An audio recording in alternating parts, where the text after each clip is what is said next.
Hi, my name is Teacher Fikri, and today I'm going to present on Aries sensory integration, or in short form ASI.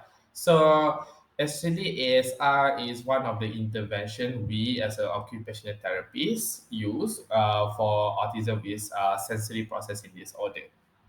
So let's go. So meet Jen Iris. She is the one who introduced sensory integration and also come up with Aries sensory integration. So let's move on. So, all about her is that she's the one introduced sensory integration, as I mentioned before, and because of that, we have perceived differently when it comes to autism, who has problem with connecting with their sensory. So, when it comes to this intervention ASI, right, for parents to understand that this is the most intensive form of occupational therapy for sensory integrative problem, because when it comes to sensory issue, they have problem to interpret. For example, touches. When we touch, it's normal. Or normal reaction will be, oh, okay, this person touched me. But for them, when we touch them, it's a lot, or it takes longer time to react to the touches. For example, ah, that's for example. So, uh, when it comes to most intensive, we are focusing on building this enough sensory diet for them to be nourished enough. And then ASI is a trademark by Jen Iris and her beloved husband, Franklin Baker. And because of that, we use a lot in occupational therapy. So how this works is actually there are two things that we need to understand. Is that the first one is therapists present activities and challenges that are suitable for sensory direct requirement. For example, when it comes to balance, we call it vestibular. To make them have enough vestibular, we usually ask them to jump on trampoline and put more time on jumping on trampoline, on bounce on gym ball in all positions, supine, which is supine, prone, supine baring, prone miarap, and then sitting position for them to have that better balancing and to overcome this gravitational insecurity and postural insecurity, which is fear of neck tangga and etc. etc. And this design help focus on improving sensory integrity capability because we want them to achieve and maximize the effort to interpret all the sensory information that they could get from this outer world. And how does this influence by Aries to come up with ASI is that it goes back to the basic biology or neurobiology literature, where she understands that it maybe come from CNS, which is central nervous system, where the nervous system has this plasticity characteristic, meaning that it can be mending, it can be shapen. Because of due to the CNS having problem, it have problem to interpret all of the sensory information.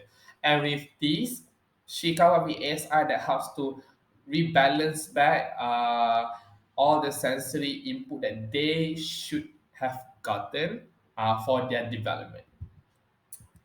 And as three things that I want to talk about, which is the first one, to design therapy that capitalize plasticity, as I mentioned before. They're able to reshape it back to interpret and then to come up with a better output towards sensory information. For example, we want them to able to react in a most better way when it comes to receiving touch input. So they don't show this extreme feel of being touched, more like relax. So this is one of the thing. The second one is to improve efficiency of nervous system interpretation. Let's be honest that autism with sensory processing disorder or sensory integrative problem have one thing in common. Their sympathetic nervous system is that parasympathetic nervous system is that when they receive sensory input, the first thing that nervous system did was fight or flight situation. When because to them the sensory is very foreign, very uh, uncommon to them. So for them to react is to fight or flight, or to fight back, or to flight to run away from it. So this is how we can help. This intervention helps to rebalance back on to improve efficiency of how nervous system can actually interpret the sensory. And last but not least, apply on individual basis, because not all would receive the same intervention style, because it's not really a structured ASI. More like it has to be two things that they are focused on, which is structure and also child's freedom to adapt to the activity. For example, we want them to okay, let's say they want to play gym ball. So how can we use gym ball to as an intervention ASI? See, this is an example. We want them to achieve enough vestibular diet, but at the same time, we want them to be free, which is to choose gym ball. They choose the gym ball, and we come up with anything that requires sensory diet input, vestibular, proprioceptive pressure, and also tactile touches.